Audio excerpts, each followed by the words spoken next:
Kate, while you do that, I have a few words for you.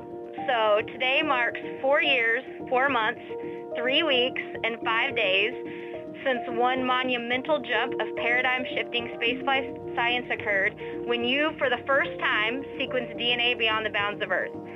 Since that time, 6 of your crew members have advanced that work and demonstrated significant advancements in microbiology through culture-dependent and culture-independent identification of microbes, human diagnostics when native RNA was prepped and directly sequenced on station, and in fundamental biology when sequencing was used to assess DNA repair following cellular transformation and CRISPR-based DNA damage, all on board. And that came from the minds of a team of high school students who won Genes in Space.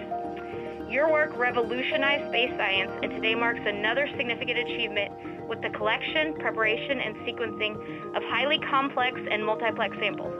On behalf of the biomolecule sequencer team, aka Manon team, myself, Sarah Stahl-Rommel, Aaron Burton, and Kristen John, and the whole spaceflight science community, we thank you for continuing to push space science through your work on board and through all you do to socialize and emphasize the importance of molecular biology in space.